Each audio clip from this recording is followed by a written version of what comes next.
Hello, folks. Welcome back. It is Jim Bob. 9:40. All back. Hi, everybody back? It's good. Let's get into the controls because this is where it gets interesting. As for controls and control wiring, Lennox offers a fully communicating system that you might be familiar with. If you've spent any time with Lennox product, come on, here we go. And it will work with the Elite Series variable equipment, whether that's the Elite, or I should say Elite and Signature Series product. A lot of them are communication equipped for communicating equipment, which I mean, pictured as the S40, but I mean, there's a couple generations of Lennox equipment that works. It's complete four-wire system, R, C, I minus, I plus, connections on all of the equipment, indoor and outdoor, if they're fully communicating. But there is also this lovely 24-volt thermostat. Pictured, I mean, I chose the Ecobee 4. It happens to work with all of them, which is actually kind of nice. Lennox is, I don't know if they've just been pressured into it or finally figured out that not everybody's going to buy their communicating equipment. So their communicating equipment needs to be quality in that it works with all of the thermostats available, or most of the thermostats available in the marketplace these days. The good news is with the 24-volt thermostat on some of their variable equipment, it still functions in full variability. It just needs some attention with some not dip switches, but jumpers on the outdoor equipment, on their variable equipment. We can look at some of those too as we go forward.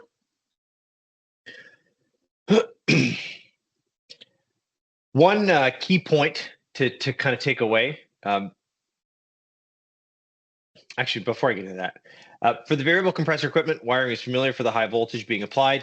As you can see, it goes direct to the base of the single pole contactor or two pole contactor. But ensure the electrical ground connection has been secured at the outdoor unit before charging with A2Ls. And this is not specific to Lennox. This is across the board. In every single one of the manuals I read, this was one of the qualifying notes. Ensure that the unit is grounded and properly bonded to electrical ground before charging starts. So please make sure you're doing that. High voltage conduit entry points to both the equipment and the outdoor disconnect are to be filled with a low expansion foam, silicone, or a mounted putty as per electrical code, ESA. This prevents any warm indoor air from mixing with the cold outdoor air, specifically during the winter season. That'll form basically streams of condensate inside your liquid or watertight, liquid tight. When pairing the communicating equipment with the S40 or any of the communicating thermostats, follow the wiring instructions as per the installation manual utilizing the RAS connector that you can see right there highlighted. Any unused low voltage connectors can create an antenna. So as you can see, the unused wires are kind of together there in the morettes. And then that low voltage, there's one connector or one conductor that goes back to common, low voltage common.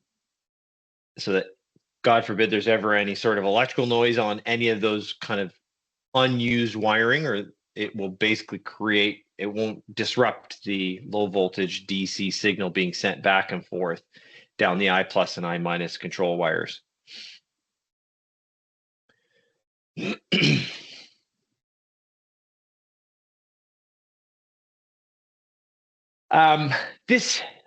next couple slides are not completely exhaustive of all the wiring possibilities. Lennox, with their RDS system, offers, this is the external board. They offer a couple of them, as we talked about before, a 24-volt and a communicating. This one is the communicating. We will go through a few of the more, what I expected to be common examples. The Lennox RDS manual that comes with this board has much more examples, things to do with zoning and multiple furnaces, etc., and how to wire those things up. If you had what are those things called? The equipment interface module, the EIM from Lennox. God forbid you had a non-communicating piece of equipment with an S40 thermostat, you might have to use an EIM. There are ways to get all that stuff connected. we've got a couple examples here, probably the most common things you guys are going to see. This is the fully communicating external, again, I repeat, external communicating RDS field kit. It is designed to be paired with a legacy furnace. So for instance, you've got again, we talked about this earlier, but you've got a furnace that's 5 years old, still very good. The customer, however, has to upgrade their air conditioner or heat pump, and they install some of this new A2L product. To me, I mean, this looks like the easiest way to go. Something that's communicating outdoors with the communicating equipment inside, add another 4-wire outside, pair up your new A2L system, and then have it run through this RDS board in the most simplified manner possible. As you can see, this one has a single sensor showing on it.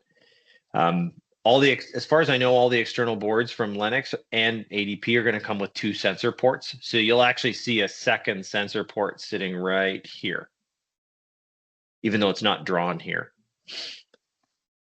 You can see the thermostat connections are going to be on the black connection. And then on the indoor connections, there'll be the blue connectors on that board. This is pretty straightforward. Are there any thoughts or questions around this stuff? Again, Lennox specific, they have their own communicating version of this board, this RDS board, when pairing a new A2L system with a legacy furnace or air handler.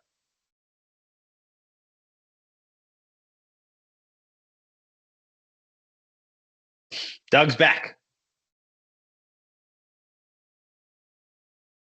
Next example. So same idea, we're going to pair a new A2L piece of equipment. Specifically, this is one of the variable units because it has the RAST connectors. But we're going to pair it with a 24-volt system, a pre-existing 24-volt system. So the indoor unit now is still one of those legacy, we'll call it an EL296 from 5-6 years ago. It's paired up with a 24-volt thermostat, and we're bringing in a new variable heat pump or air conditioner that's A2L equipped.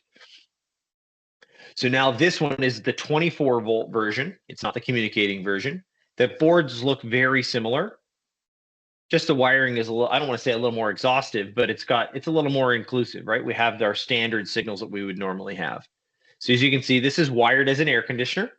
And in order to get full variable capacity out of this variable unit, Y1 and Y2 outside need to be jumpered. Not much of an ask, pretty simple stuff. Make sure Y1 and Y2 are jumpered outside. And then the control board outside in this communicating piece of equipment will basically monitor suction pressure to make sure that it maintains a very specific suction pressure or back pressure, so that it'll move through its variability based on the pressure transducer that's in the unit.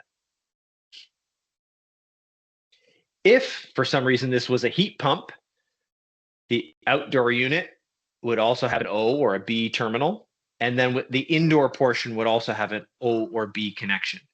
Again, Lennox specific, we must make sure that we install their O wire, because the blower motor is making or the control board is making decisions for the blower motor speed and whether it's heat or cooling. On a heat call, a heat pump heat call for Lennox, if it sees a signal at Y and does not see a signal at the O terminal, it will automatically it'll ignore the ramping, the blower ramping, and go immediately to 100% for a heating call. So for instance, if your cooling fan speed is set to ramp, I think a lot of these motors are I think for Lennox, it's the A selection for their ramping profile. It goes from 35 to 70 to 100 over the course of like 7.5 minutes. If it gets a heating call, that will be ignored. It will go immediately to 100%. So it's important that we wire to that O terminal with a heat pump on the control board in the furnace. The other thing here, of course, is defrost. So in defrost, if we're deciding to temper the defrost for our customer, Betty White doesn't like feeling air conditioning in the heating season coming up, because during a defrost call, we would wire the W wire from the outdoor unit up to this control board as pictured. You can see it. I don't know what you're reading this or watching this on, but the W wire is in green, at least the way I've shown it here, so that you can see it. The only one trick is, of course, when we're putting together fossil fuel heat systems and heat pumps, they are not really designed to run simultaneously. So the thermostats are set up to prevent that. But during defrost is kind of the exception. In order to keep our customers happy and the air tempered in the discharge air so that it doesn't feel like air conditioning, it just feels like the fan is running, you can put in this part number 67M41. And it's just a 2-wire temperature sensor that goes into the discharge airstream and basically controls the fossil fuel coming on and what temperatures it's allowed to ramp up to. I believe somewhere between 70 and 90 degrees is the on and off for this temperature sensor. It basically just provides enough heat in the air that it doesn't feel like it's frigid during the defrost cycle. And that would be that all that little sensor would do is break that W signal between the outdoor unit and this indoor control board. Any thoughts? Any questions? Just essentially, if you don't have that sensor, then do not hook up that wire. Probably not a great idea. That's right. Otherwise, you'll end up cooking the compressor in your brand new A2L heat pump because you're taking on too much heat in your refrigerant and bring it back to the compressor to be pumped. She no good. Damage can be done.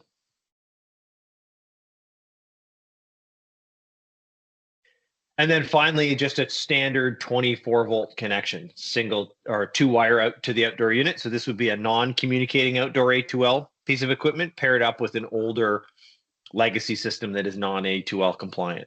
Same 24-volt system, single stage heat, single stage cool.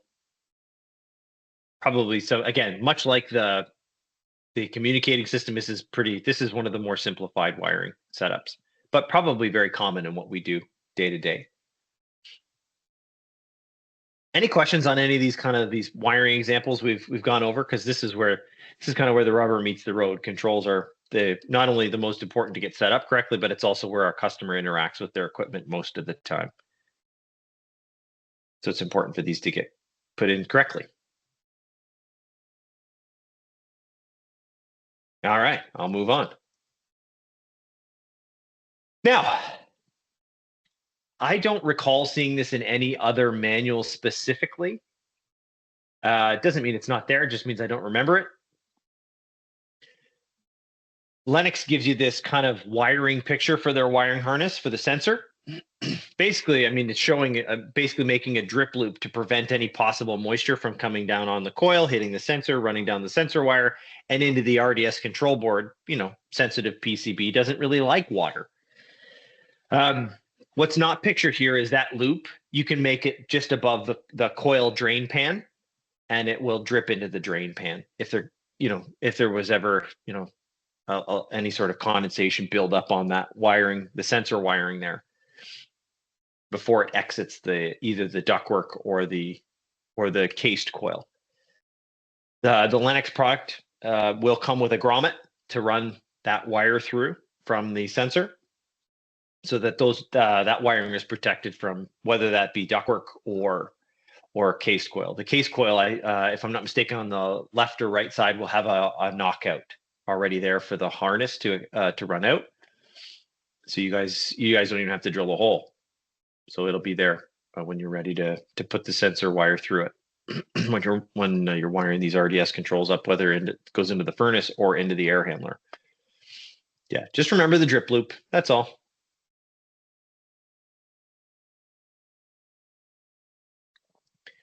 All right, any questions up till now? Because I'm going to get into the kind of the nitty gritty setup for the RDS stuff.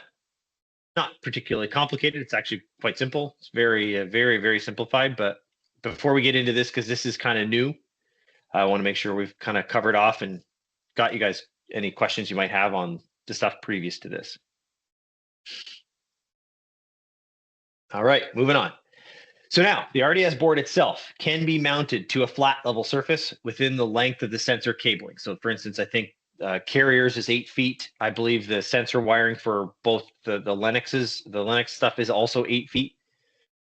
So just as long as it's within that 8 feet and you can get that drip loop in and the harness connected to the board, and as long as it's on a flat surface, you're okay. I might suggest keeping it off the ductwork, but I think Lennox's stuff said specifically you could connect it. I mean, verify, but I think they said you could actually put it on the ductwork if you had to, or right on the appliance. If that was one of the more suitable positions. Ideally, a flat wall would be fine. Does it have a protective cover that it comes with? It does. Yep. Yes, it does. And I would imagine that you don't want to place it too close to the blower motors if you're going to mount it externally on the cabinet of the unit for EMF interference. Oh, I suppose so. Yeah, I see what you mean. Possibly. I don't remember reading anything about that specifically, Terry. Doesn't necessarily mean it's a bad idea. But I mean, as for now, I haven't seen anything in the literature that says that.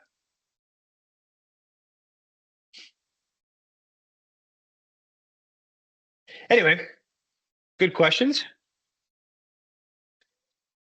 On the RDS control or the equipped furnace air handler control, you will find a small bank of dip switches that tells the control just how many refrigerant detection sensors are connected and need to be monitored. Again, this is specific to Lennox or ADP because the other manufacturers only use a single sensor. The control board, this external one and the furnace control board, comes expecting two sensors. So both of the switches are in the off position, or as you can see pictured on the control, they're pushed, if you're looking at it the way it is now, pushed to the left side. If you're only connected to one A2L sensor on the control, switch number 2, which is right here, there's going to be a little arrow coming up. Yeah, switch number 2 must be moved to the on position or pushed over to the right. We'll go into the furnace one in a second. Using the RDS board pictured, push the switch to the right side. On the furnace boards, the switch will be pushed up instead of right. And in the upflow furnaces. When you first power up the RDS boards during initialization, which is about 5 minutes, they will go through a kind of purge sequence and self-detection sequence, looking to verify that you've connected your 1 or 2 sensors and that the system is basically connected correctly. It'll identify any potential errors and during setup, and basically flash any code during a code on if there are any errors during the actual initialization portion. We'll go over those codes shortly. A quick note on the outdoor unit here. So let's go through this variable thing real quick because I want to make sure that we kind of cover it off. Not terribly often I think you're going to see this, but if you do happen to see some of these variable units during startup, when you're using a fully communicating control like the S40 or a traditional 24-volt thermostat, the RAS connectors that are shipped with the equipment need to be connected to the terminal here on the bottom left that you can see highlighted in green. There's actually 2 connections, 2 connectors that sit in that single block. Please make sure that they're left there. So, I mean, maybe they're connected to a 24-volt system and then later they get upgraded to a fully communicating system and want to only use the 4 wires. Certain portions of that connector still need to be there, or vice versa. If it goes from a communicating system, that thermostat fails on a Friday night, maybe our service technicians need to go out and make it functional for a 24-volt thermostat. Well, then they're going to have that connector. Please make sure that they're left there. Where am I here? On the bottom right of the control is a series of jumpers. So you can see highlighted in red there. One is for, you can see now in the blown up version, one is highlighted in blue, one is for defrost termination temperature. We've talked about this previously in other let's say Lennox-based trainings. Lennox has suggested that a minimum of 70 degrees defrost termination temperature. I'm going to suggest to you up to 90 as well. We want to make sure in the event there is ever when there is a defrost sequence, that the defrost is run long enough and hot enough to completely clear the outside of the coil. 50 is too low. I mean, maybe in Florida it would work 50, but I would like to suggest that if we're gonna operate heat pumps in this climate, in our Canadian climate, 70 as a minimum, 90 preferred. Please make sure those are set up. There's also for the service people out there in the world, and if for some reason during install you want to actually test the defrost functionality, there is a jumper there to do so. And there are instructions on how to do that. You just jumper across the pin. Otherwise, just leave it in place. And then for the variable speed equipment, variable speed equipment, compressor equipment. There are a series of selectable, we'll call them suction pressures, basically. The good news is for you guys, I would just leave them where they are. You don't need to change anything. There's an efficient mode, which is the most efficient mode. It will variably follow the outdoor temperature and adjust the suction pressure accordingly. There is a normal function, which holds or locks the suction pressure in at 135 psig, and basically makes sure that at whatever temperature it is outside, you're consistently getting 135 psi. And then there's efficient, actually I'm going to back up before we move to the efficient heat. If you were to take one of these jumpers off, there's also a low mode or a cool mode. Basically what it'll do is it'll lock it at 125 psig and allow it to function consistently at 125 psig. Doesn't matter what the temperature is. So it kind of locks it in at a specific suction pressure regardless of temperature. So you're always going to get a consistent output, basically output temperature. I'd be more inclined to follow the most efficient operation. Just leave it the way it is. You don't have to adjust anything. And then, of course, the only other one that was just highlighted, which is efficient heat, is the heat pump side of things.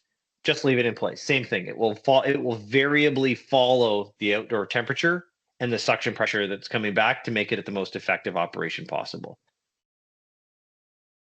And then this is what's more important maybe to you guys. This will help you guys as installers and help get things charged a little more quickly if you're using a variable piece of equipment. To initiate charge mode function, install the jumper across the two charge mode pins. You can see where it's highlighted in green there on the right side. What this is going to do is in a communicating system, it's going to force the entire system to 100%. In a communicating system, the communication will recognize that you forced it into charge mode into 100%, and it will kick the blower up to 100%. Here's the caveat in a 24-volt system, however. You can, before you jump this charge mode pin, you need to get the fan indoors to the Y2 cooling speed, which is high speed, whatever it's been set up for the appropriate total external static pressure and CFM value you're looking for. So there needs to be a call at Y, and there needs to be a call at O, specifically for Linux. So they may need to be jumpered in order to get them to function. And then you can push this charge mode pin on, and it will take your outdoor variable compressor to 100% and allow you to charge more quickly.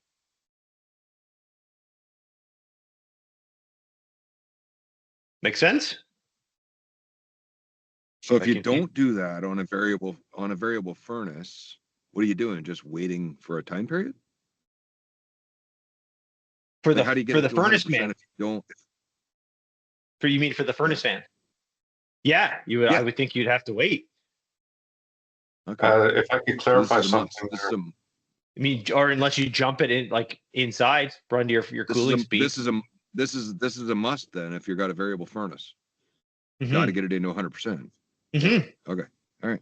Okay. Yeah, and not only that, for your own sake, when you're doing your commissioning anyway, you're moving to 100% anyway. So I mean, this charge mode could be, even if you're not charging, just if you're commissioning, is another good way to get it to run to 100% so you can verify its operation. Well, that's what I was talking about for the installer here. That's all. Yeah. Yeah, for sure. Cool. For sure. Sorry, Terry, go ahead. Yeah, if I may clarify something. So Lennox with their variable speed furnaces that are non-communicating in that, or that have the communication board on it, they will actually run for 7.5 minutes on the lower speed, around 80%. So they set up their ramping profile. Unlike others, they'll ramp it up for about 7.5 minutes, and then it'll go to the high speed.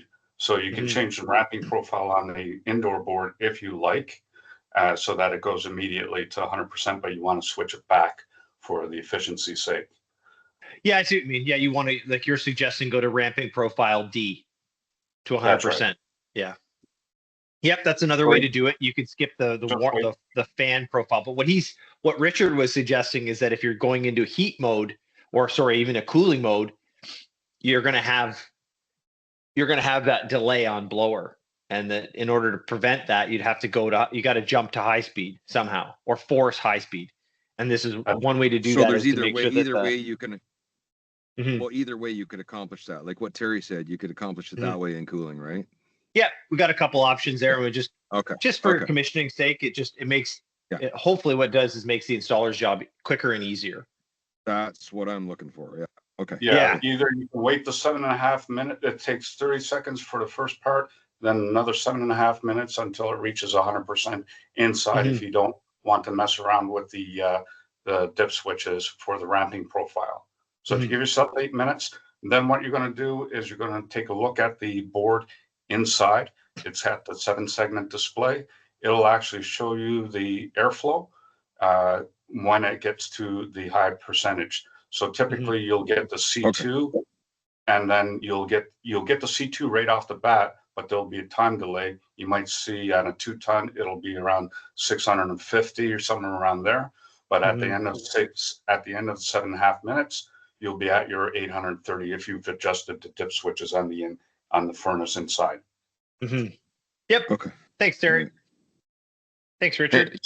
Jim, may I also ask about this? It's Anthony. Sure. So for this outdoor variable unit, wouldn't it be required to have an S40? And so no, you can run with both. Yeah. Oh, would it need the EIM, or you can just run 24V? You can run 24 volts, man. Totally. The only scenario where you would need an EIM is if you've got a non-communicating piece of equipment inside. Actually, no, I don't even know if you need that. Okay. Well, the only reason you would ever need an equipment interface manual is if you're putting in a communicating piece of equipment or a heat pump outside, or a non-communicating heat pump with a communicating system. Okay, I see. Now, I guess my question then is, if there is an S40 installed with this variable outdoor unit, then we can ignore it.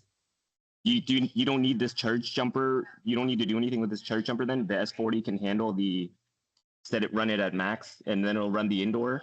Yeah. So with the S40 version, you can go inside of the S40 and force it to maximum through your installer settings or your advanced settings. Or if you're working outside and you want to jump this jumper, the entire communicating system will recognize that you've done that and will force everything to 100% immediately. All right, great. Thank you very much. Yeah, much faster for the installer, especially if it's communicating. You just jump this jumper outside and go to work. Start taking measurements.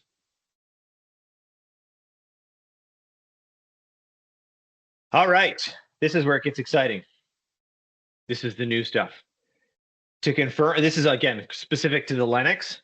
I don't know how Carriers is going to deal with it. It's probably very similar. And Goodman, instead of, we're going to get to the test button, we push it once here. Lennox, or for Lennox, for the Goodman, Amanda Dakin stuff, you're going to push it twice within 5 seconds, and it'll go into its test procedure. But the process is basically the same. To confirm the low GWP sensors and safety controls are functioning, you will perform 2 very simple tests, which are very, very quick. So let's assume we've got a standard system with 1 sensor, and it's connected, as you can see pictured, to sensor port number 1. In our example, let's assume we'll use this either A2L equipped control board that is, it would be from an SLP 99, or on the left is the legacy furnace with the external control. Your first step before testing is to go to the dip switch settings number 2 and move it to the on position. So again, on the left-hand side where the external RDS board is, you're going to push that to the right. And on the board in front of you, you can see on the SLP board, there's 2 dip switches. Number 2 would go up.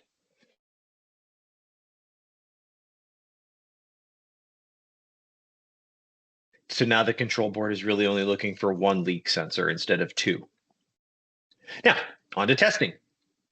So on each of these control boards, you can see highlighted in yellow that there is a test button or leak event button.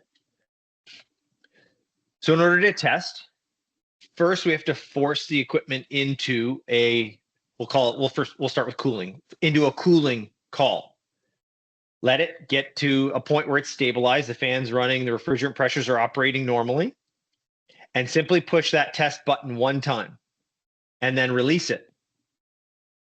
What should happen if this is set up correctly is the air conditioner outside, after a short period of time, if not immediately, should shut off. So the compressor should stop running, the outdoor fan should stop running. And the indoor fan blower should move to this cooling speed that you've set up for fan only. So basically what will happen is the indoor blower will run to its dissipation CFM rate, whatever one you've set up for it.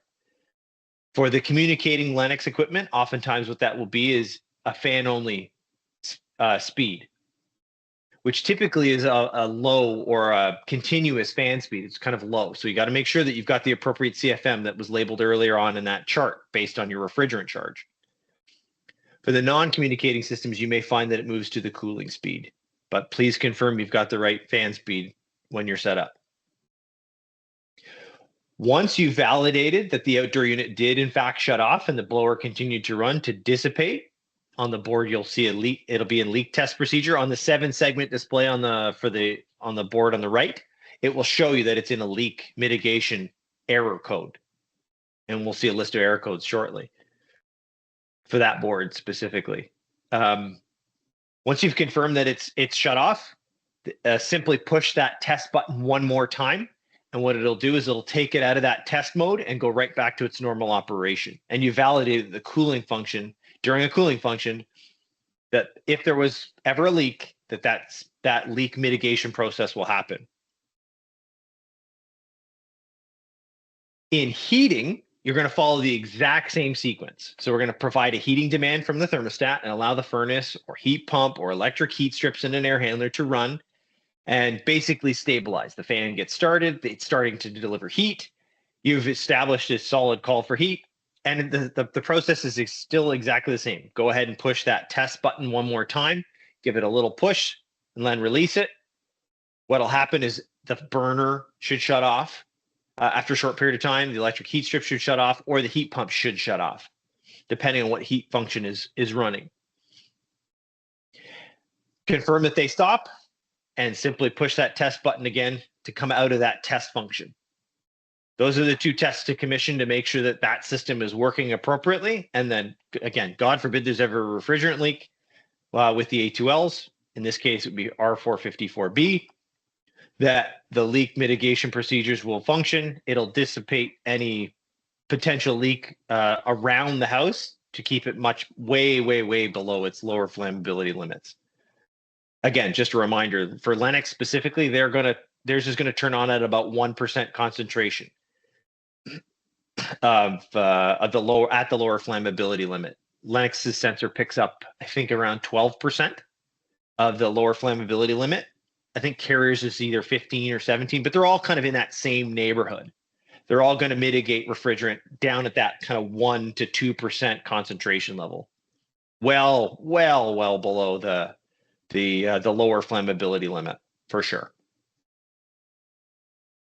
And then of course, please make sure that those tests were done and that they've been documented in some way within either paperwork or electronic reporting procedures where you're doing.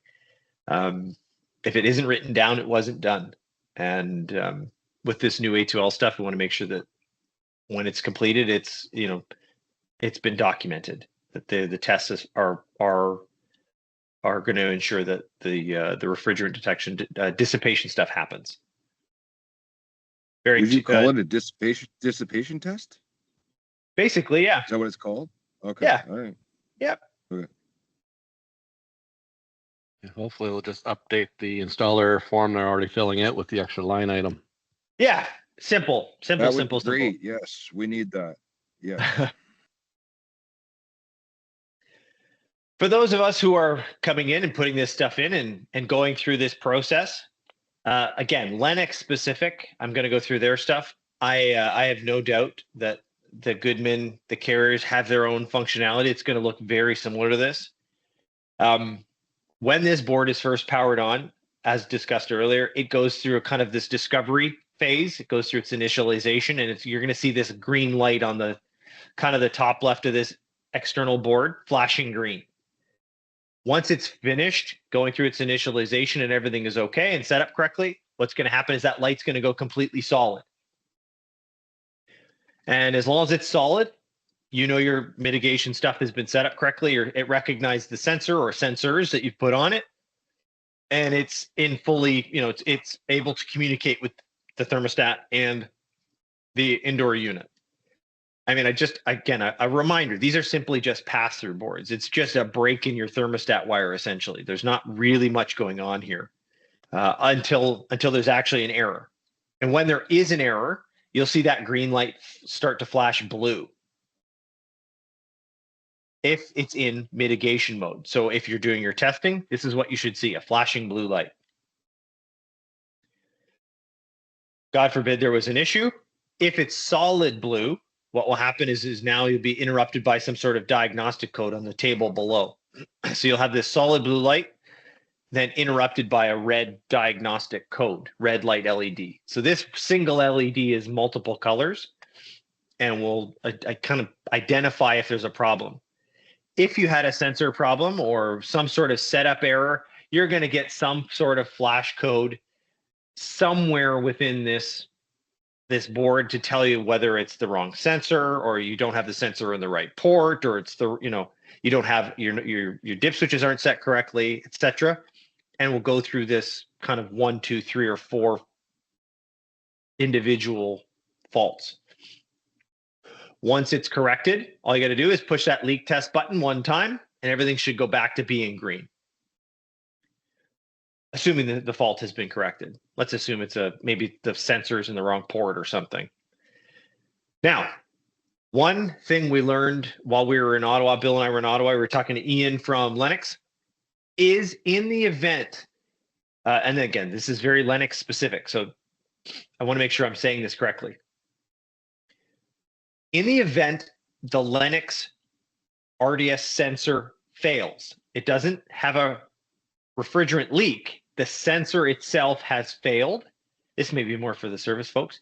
If the sensor has failed or is something wrong with the sensor specifically, it will not, this board will not lock out the customer's heating or cooling. It will just notify that the sensor has failed, that the sensor has to be replaced. Otherwise, they'll still have some of their heat or some of their cooling. It will still function, only if the sensor itself is faulty. Otherwise, if there is a leak, then no, they'll lose their heating, they'll lose their cooling. And then once this sensor has determined that it's below the lower flammability limits, somewhere between 5 and 7 minutes, it will run the fan at the end of that dissipation and then go back to normal operation. Terry? I know this is also on the service side, but is there a life expectancy of these sensors, considering they're supposed to be sensing Your guess vapor? is as good as mine, man. Yeah, your guess is as good as mine. It's like they say with all the gas detectors that they have out there, you want to replace them every 10 years or something. So my thinking is if a guy goes back in later on to replace one of these units, do we have to replace the sensor? In my opinion, from a service guy's perspective, I would probably change the sensor, but yeah. I mean, Again, like, if we're replacing a unit like 5 or 6 years down the road, like will again, the hard to know, installers man. have to replace it? Yeah, Hard to know. when they replace the AC. Yeah, and they're not meant to be like serviced anyway. I mean, you can brush them if they get dusty, but other than that, they're not meant to be serviced. They're a fixed sensor. They're not meant to be touched or played with. Mm-hmm. Okay. But from a life expectancy, hard to say.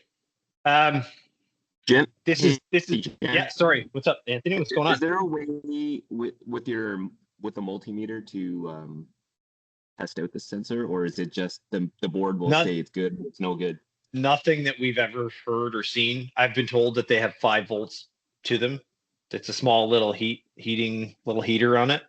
But as for the sensor itself, no, we don't have any data that states that there's some sort of specific resistance value to them or something.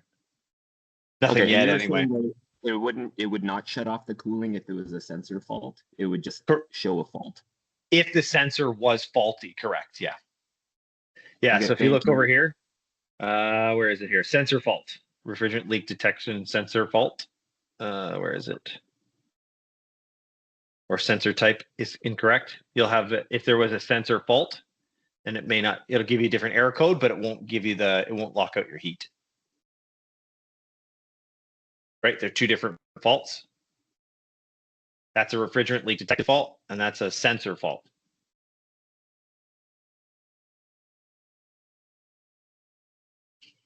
And the process is the same with this. Exact same thing. Use the test button. Sorry, I'm going to back up one right here. Use the test button on this board right next to the diff switches, which is over, see here, load GWP test button. Same process, and it'll go through. You'll see on the 7-segment display, the fault will display. Same process, though.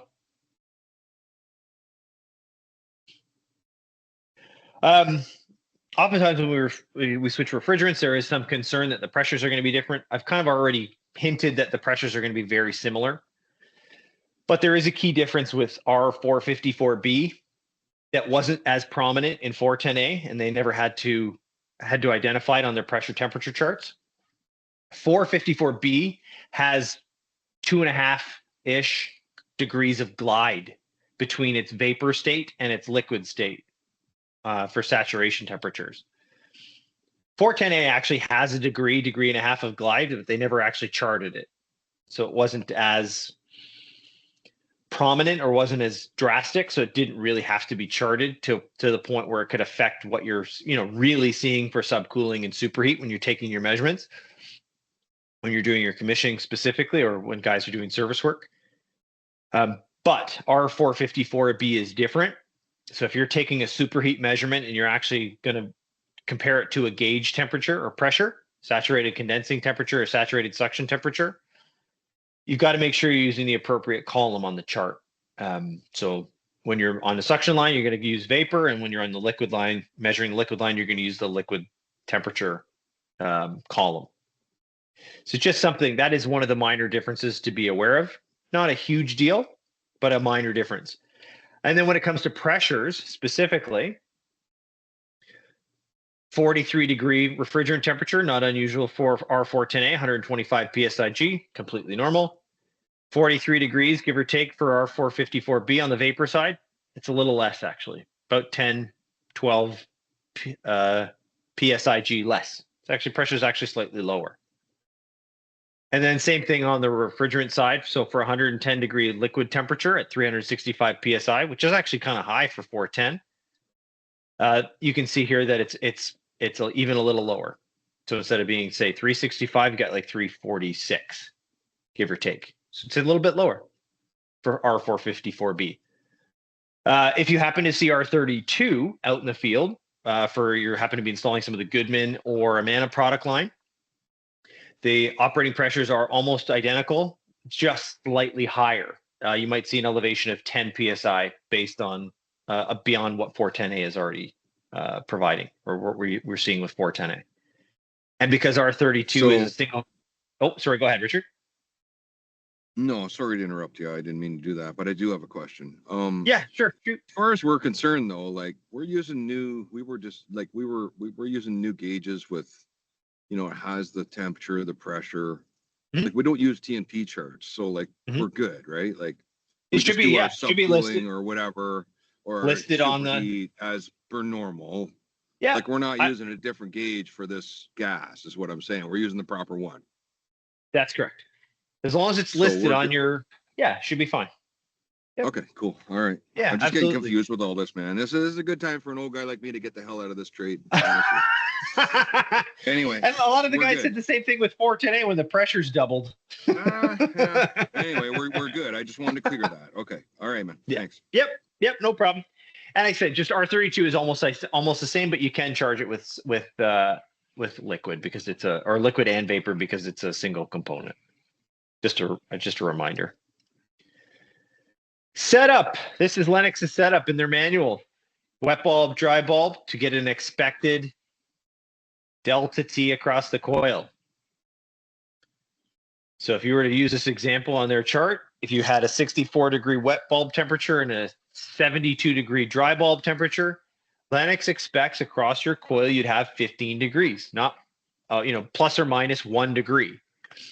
If you have more than that, like they show right here in their first example at 53 degrees, which is 19 degrees, there's a really good chance that you've got inadequate airflow and the airflow needs to be increased. Basically what's happening is the air, as it passes over the coil, has too much time in contact with the refrigerant and you're getting too much temperature difference. Probably don't have enough airflow. You can speed it up. Say if you had again, taking the same readings, you end up with 58 degrees, which gives you basically a 14-degree TD. That's much closer to the expected 15. Perfect. Airflow set up correctly, and you're getting the appropriate temperature difference across, and there's a good chance your refrigerant is charged correctly. Confirm with superheat or subcooling, depending on what orifice or TX valve you're using. One last kind of chart that's in the for setup and commissioning is Lennox offers this on their on the inside panel of the outdoor units or within the manual for the air conditioning or the air conditioner or heat pump. So in our scenario, let's assume we've got a 3-ton unit on an 85-degree day. You have some typical operating pressures: 301 for your high side pressure, 132 plus or minus 5 psi or 10 psig, depending on what you're reading. If you're getting these pressures or somewhere within these pressures, really close, there's a good chance your charge is going to be correct. But Lennox likes to validate further to give you the opportunity to check through approach, which is your outdoor temperature entering the outdoor unit versus your pipe temperature. If you have a difference of 3 to 5 degrees, or basically they're giving you 4 degrees, again, your charge is probably correct. If you have some differential, you might have to remove or add refrigerant depending on what you find. And then, of course, our more likely measurement is subcooling. We're typically going to commission and validate our charges correct with subcooling. In this scenario, on an 85-degree day, a 3-ton unit, Lennox is going to have approximately 11 degrees of subcooling. Does anybody not know how to measure these before I move on to the next slide? Actually, I was just wondering, Go ahead, Terry. When it comes to checking the temperatures and wet bulb, I've spoken with many techs, and it doesn't seem like too many people have a sling psychrometer or a enthalpy sensor, like electronic. And I'm wondering if that's going to be, are they going to be issued with those so that we can verify this? Because dry bulb alone is not going to help us out really with diagnosing issues. I'm not going to lie to you here, Terry. I have no clue how that stuff gets dealt with, tools and stuff. So no, we're shoving a wet, damp shoelace on a freaking. No, we don't. Some of us have them, but yeah. So we probably should have them for sure. We should all have them. I agree, Terry. Yeah. Okay. I had a question. There's a poor man psychrometer. You can build yourself a poor man psychrometer. You can put a small piece of tissue or paper towel on the end of a dry bulb thermometer and leave it in the return for 5-6 minutes. It'll start to produce a wet bulb temperature for you. No, I mean, kind of not the most professional looking, but it will do the job. It will do the job. But as for tools, I'm definitely the wrong guy. You asked the question if everybody knows how to do it, and I presume all of our installers do. But is there? You said that example you gave was roughly 11 degrees on that 3-ton at 85. Now, is there a for plus subcooling, or minus on that, or is it? Yep. Yeah, for plus or minus half, 1 degree. 1 degree. Okay. Yeah. Okay. Thanks. 1 degree. Yeah, there's going to be some variability, right? I mean, we're dealing with refrigerant pressures, and And really, let's face it, I mean, indoor conditions will also kind of change how things operate. Outdoor conditions can change how things operate, for sure. So there is going to be some minor degree of variability in these readings. Thanks. Sure. Yep. Just throwing it out there. If you need True. the tool, go get it. If you're working for Enercare, they're going to want you to have the right tools. Absolutely. Yeah. I would Talk to your think so. manager. They may help you out already. Well, there is a tool allowance too, Terry. I always forget sometimes. I guess there's a tool allowance too. So that's a way to. Digital tools are covered though. So if you've got a digital, Oh, there you go. Yeah, like I normally recommend the digital hygrometers, and I've always used two, one before and after the evaporator coils to measure the performance. Yeah, I had one too. just I don't had go one out too. and buy it. Talk to your manager and let them source it. Yeah, There you guys, go. again, this is nothing new with the digital psychrometer. We brought it up years ago. I stressed the fact that, everybody should have one, go get one. Without one, we're just, we're guessing, right? So it's so important. This is nothing new. And we brought the digital psychrometer up years ago. And we continue to would do that say every single year. Like we put these AC refreshers on every year. And then, it's one of our first things that we talk about is that digital psychrometer and how important it is with relative humidity and wet bulb. And so I'm surprised to hear that. It doesn't make me feel all warm and fuzzy that our technicians aren't equipped with it, but it has definitely been brought up in the past. And I don't feel all warm and fuzzy from about that. From a manager's point of view here, guys, I don't think anybody's going to deny anybody a digital psychrometer, and we should all have them. So I can tell you that some of the techs have them in our patch, the service technicians, and some don't. And but definitely, I don't think there's any manager that's going to deny you the proper tools to do the job. Yeah, makes sense. And then, of course, finally, make sure your stuff is documented. Anything you're doing, checking models, serial numbers, any commissioning, any other thing beyond the normal operating pressures, subcooling and refrigerant charging, ODP.